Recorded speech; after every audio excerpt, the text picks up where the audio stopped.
start with the Cavaliers and their win last night over the Milwaukee Bucks without Giannis Antetokounmpo. Evan Mobley, after we spent a lot of Monday show, saying, Ev, where you been? Need more from you. Well, he delivered last night. 27 points, a season-high 15 rebounds, including 6 on the offensive end of the court. Jason, we know Mobley's got the talent, but how do the Cavs get this version of Evan Mobley on a more consistent basis? It seems like a want to with him at times, where some nights he's engaged and locked in, and other times it looks like he's a million miles away. I do think that, Mike and I talked about it on some of the Cavs shows that we did. I do think that some of the pick and roll actions with Harden are improving, and that's a good thing. No, Jarrett sometimes brings out the better end of Evan, but ultimately, how do you get this out of him every night? I think that's up to Evan, and it may sound silly, but there's some nights where it just feels, watching it, like he's just not engaged, and there's other nights where he's just an absolute animal on the court, and last night was one of those nights.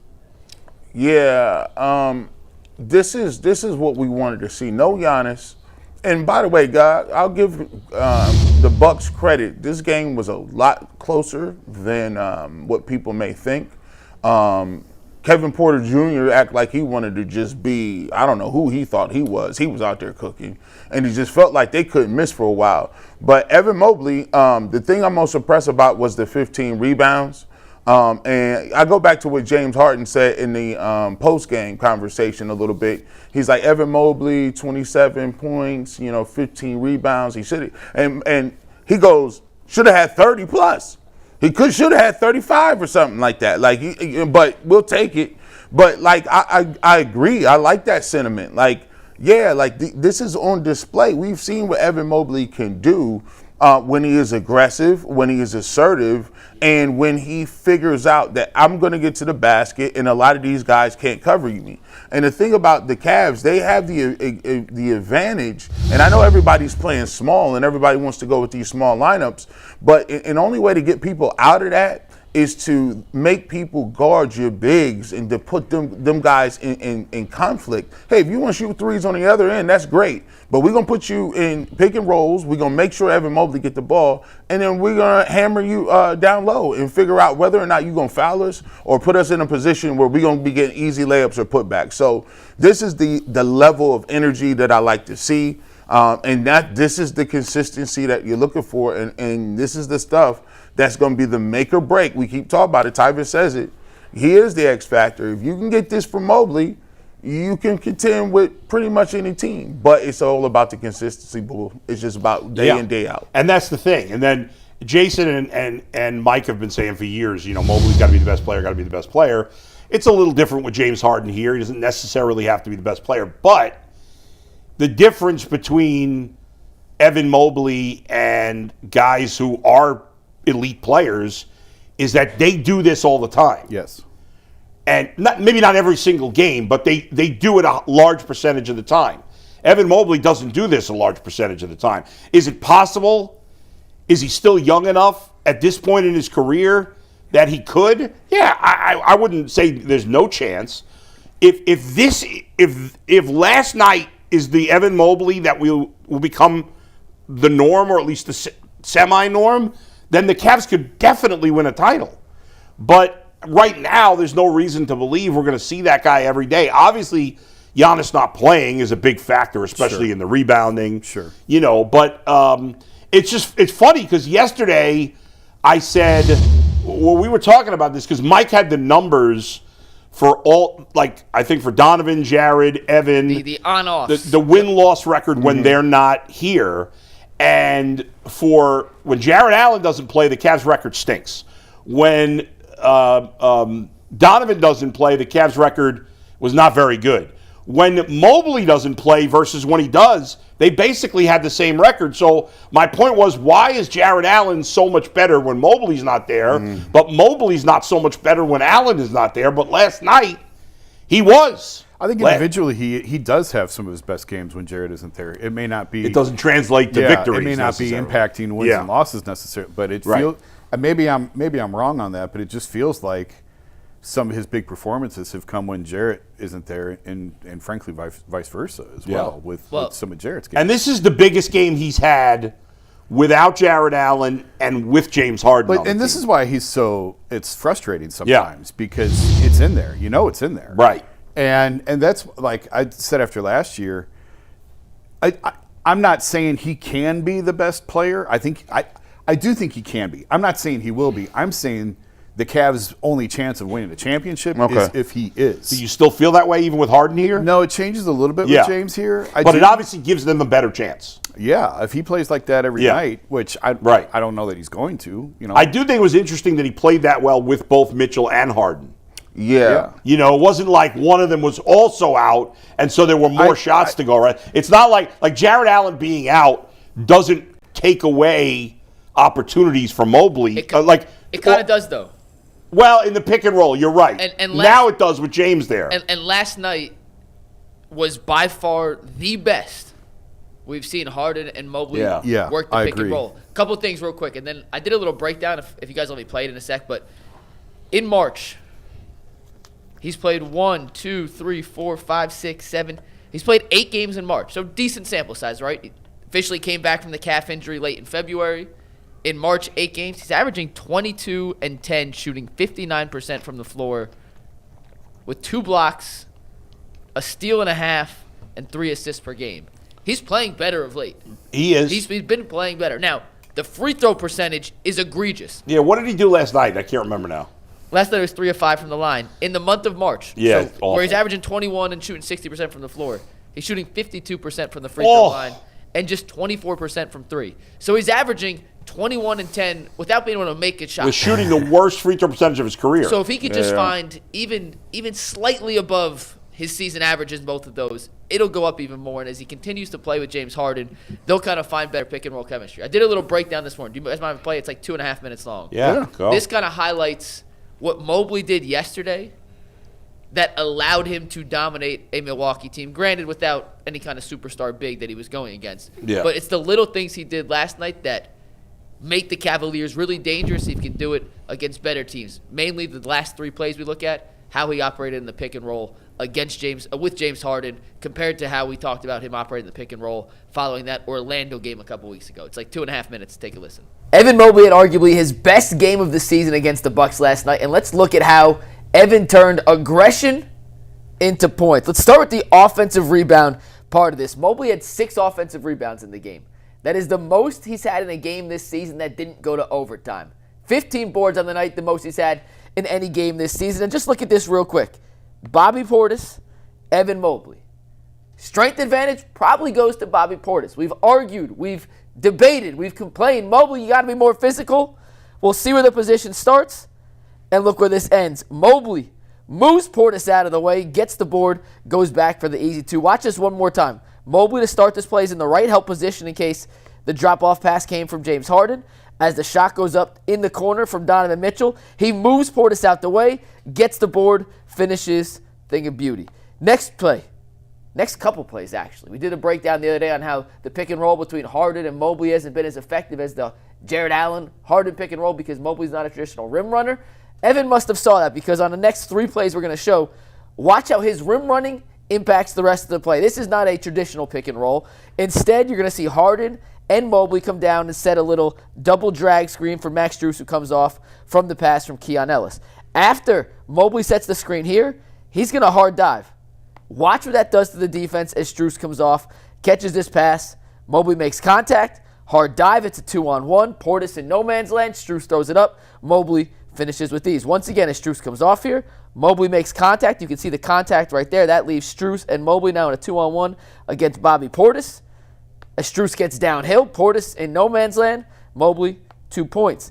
Here, it's James Harden, right? We've been talking about the Harden and Mobley pick and roll. This is one of the first possessions of the entire game. Mobley's going to screen, roll hard, and he leaves Harden with 2 perfectly good options, and Harden chooses to give the ball back to the screener here. He doesn't even make contact on the screen. Doesn't matter, though, because he rolls so hard, the defense has to respond and respect it.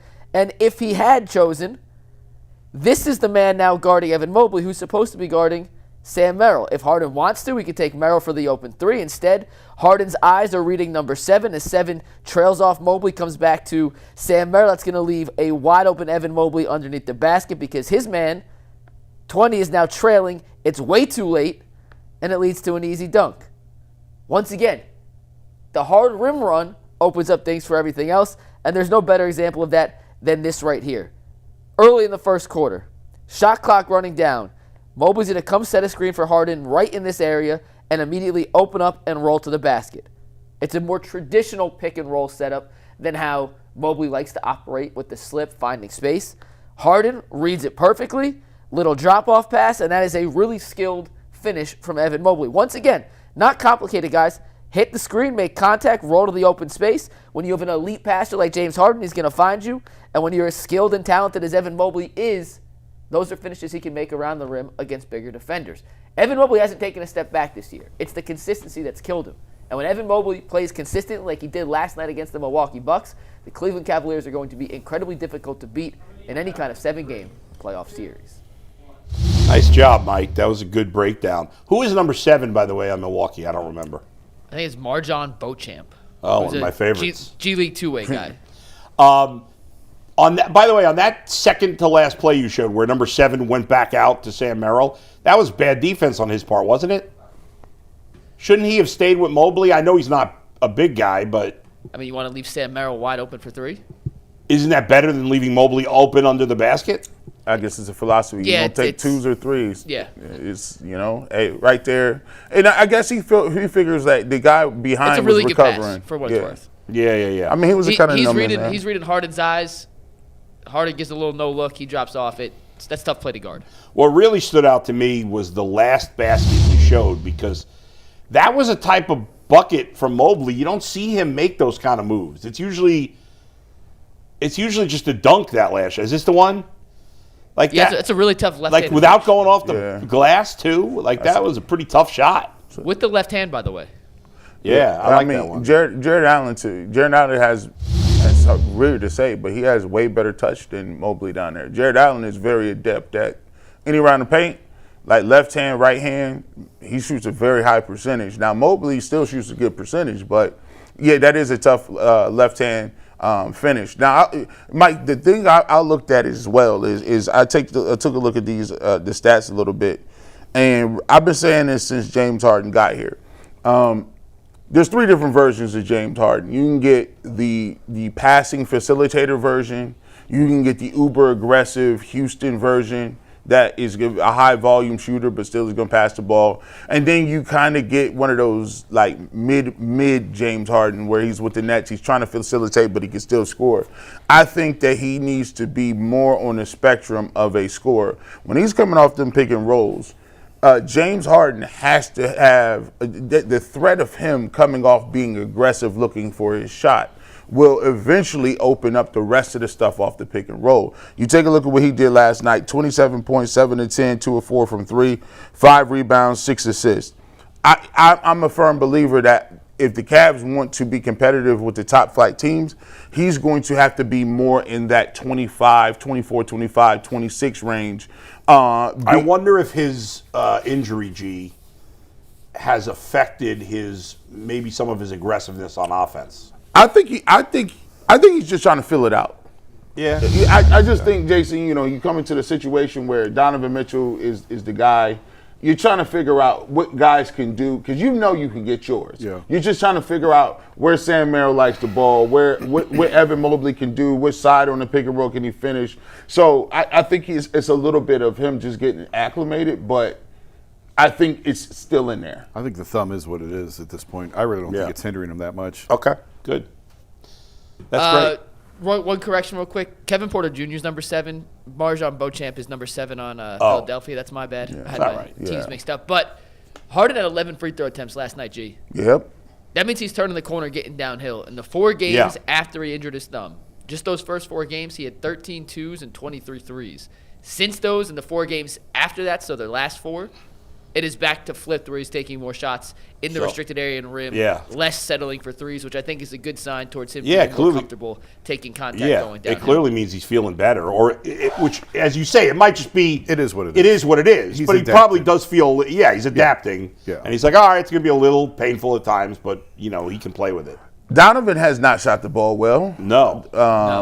He's in a little bit of a funk here, in terms of, he's a scorer. I wouldn't call him a natural just, assassin from wherever he's shooting the ball, but he's 4'14", he struggled. He looks like he's struggling with a shot a little bit. Sam Merrill was struggling with a shot. He kind of turned around the other day and was like, finally I made one. So it's kind of, Get the slumps out of the way now. Yeah. The one other takeaway from last night's game, we'll talk a little football, is I know it's only the second game back for Max Strus. Yeah. Kenny inherently trusts him. He was closing with Max Strus in his second game no back. doubt. The other wings in the rotation, still fighting for positioning in the playoff rotation. Yeah. Max Strus just put him in marker, Yeah, permanent marker. And let's face it, Max Strus, he's fresh. He's going to have better legs than anybody else right now. You worry about rust, obviously, but he's fresh. He looks good. We worry about endurance right now and stamina. He's got to get his legs under him. Yeah, I thought he was huffing and puffing a little bit the first couple of games, which is natural. He's just like he's trying to catch his breath, especially you. So, they'll tell you when you're playing basketball, you rest on offense, right? On defense is where it kills you. like chasing people around, and if you don't have your basketball legs underneath you, it's brutal because you just feel like everybody else is running circles around you, and you just like, man, these dudes is in shape, man. So that'll take a little bit of time, but in terms of what he's done so far in the court, you can see just from the first game his impact and being able to come down and knock down shots. So, hopefully get his legs underneath him and get in that rhythm. So, one other thing I want to hit on real quick before we move on from the Cavs, guys. Mike mentioned how we talked about it yesterday, and now Mike mentioned just again that Evan Mobley's free throw shooting has been terrible. For the season, it's been bad. For recently, it's been even worse. Obviously, he has 3 weeks and change to kind of turn it around. But are we to the point now where he's shooting so bad that we have to worry about, every time he touches it in the paint, they're going to foul him in a playoff game? Maybe not. Maybe every time is a little strong, but I think he's a liability. I don't think it's going to change now. If this is what you've been to March 18th, this is probably what you are for this year. That could be a big issue in the playoffs. It could be. I don't think it's too much to say that very much could be a liability with him. It's weird because his rookie year, I want to say he shot maybe 72%. It wasn't crazy. It wasn't that high. I think he was 60. Correct me if I'm wrong, Mike. I think it was 65. But it's every year until this year it went up. Yeah. I think last year he was 72 or something like that. His career. Yeah. Rookie 66.3. Okay. Second year 67.4. Third year 71.9. Last season 72.5. This season 61.3. And what in the 50s happened? in March. I don't know that there's really It's an explanation crazy. for it. It's all mental. There's all weird mental. Every year he got better. Yeah. And his first year for a rookie, big guy, that's not bad, 66, whatever. It's not terrible. And you would think because he's taking more threes that, he's shooting the ball more, Right. which would equate to a higher, but it really don't. No. When you hit the free throw line, that stuff is all mental. Yeah. Especially in crunch time. It always seems to be he always seems to be the guy who gets fouled in crunch time. And if you got not a coincidence. Yeah, if he can't make a free throw, he can't play close games. It makes the decision a lot harder for Yeah. Kenny Atkinson to leave probably your best defensive player, and he's that much of a liability. Does he shoot? Does Jarrett Allen shoot free throws better or about the same clip? Oh, I think he's better, right? I believe he's better. Let me pull it up real quick, and I can confirm for you. But Jarrett Allen on the season and for his career 71.3% free throw shooter. This year 72.5. Yeah, that's fine. It's not amazing, but that's know, fine. If you're an NBA player, you should be at 70%. 70% at worst. Yeah. At worst. 70, yeah. You ought to be able to shoot 72 for a big guy, fine. I'll live with that. I'll That's take fine. that. You can't have 60, and certainly, as you said lately, it's been 50%. 52.2 in the month of March, despite the fact he's playing very good basketball in every other capacity. He just can't buy a jump. And how many times is he going to the line per game? In March or on the season? For the season. For the season, he's taking a career high 4.6 free throw attempts per game. Huh. I would have thought it was higher. Well, hey, listen, he probably telling us his is better than Craig Porter Jr.'s. Craig Porter Jr. is a bad free throw shooter? I feel like he's in the 50s, bro. I mean, as a guard, you can't be a bad free throw shooter. Well, I'll look up Craig Porter Jr. in a sec. In March, he's averaging 6 free throw attempts per game. So, okay, that's costing you 3 points Go or ahead. 2 or 3 points per game. But he should be in that 6, 7, 8 range. Yep. But Yeah. yet he's not making them, so you don't want him at the line. Right. now. Yeah. But the way that he should be attacking enough and aggressive enough to where the attempts are low. Like they shouldn't be that Yes. low. Right, that is weird. His attempts should be higher. But he's getting more attempts lately, and He he's has been. shooting them worse. Yes. You know He has been more aggressive. He's been going Yes. downhill. He's been not playing and shying away from contact more, which has led him to finishing around the rim as well as he has lately. 60% for 8 games. I mean, Jarrett Allen we know is 70% basically for his career, third highest field goal percentage in the history of the NBA. Mobley takes too many shots that aren't right around the rim to ever be that high. But 60% for somebody who shoots a couple threes a game like he does means he's not missing anything close right now. He just can't buy a three. He can't make a three or a free throw. He's making everything down low. Everything. Yeah. I can pull up the splits for the end of the show and find out his field goal percentage in March within the restricted area. It's probably like 70%. So maybe higher. Maybe higher. You're right. Maybe even higher. Yeah. Real quick, what does Kenny have to do? Like, so when Jarrett Allen comes back, and if they deem Jarrett Allen is the best in the pick and roll and finding pockets for Harden to get him the ball and finishing, what is Kenny's plan for what Evan Mobley is doing off the ball while Jarrett Allen is in a pick and roll? Usually you got a guy that's running around that you could possibly be like a guy in the corner that's standing there ready to shoot. But if he's not that guy, how do you get him involved in the offense backside if he's not going to be in the pick and roll? What ways can you make him a threat? That's a good question. I mean, he's going to have to figure that out. Yeah, he has to figure it out. Yeah. Kenny last year implemented this cutting offense and talked about the two bigs can create space by their movement, even if they're not three-point shooters. You obviously want them to be a three-point threat. Neither particularly has been, but there are ways to create space by your movement as opposed to standing still. The issue with that, as we've talked about before, Harden wants you to stand still. Harden wants to know exactly where you're going to be. So those two styles are kind of counterintuitive to each other, and that's going to be the biggest single challenge for Kenny Atkinson and this Cavalier staff to figure out how to mesh those, because defensively I think we've seen they are significantly better with the two bigs. Mm-hmm. They just are. Right. And at certain points of the game against certain teams and against certain lineups, you're going to need Evan and Jarrett on the court at the same time for defensive purposes, but you still got to be able to score. And the Cavs' biggest issues in the playoffs the last 3 seasons hasn't been the defense. It's been the fact that they haven't been able to score consistently enough when they need to. They got to figure it out.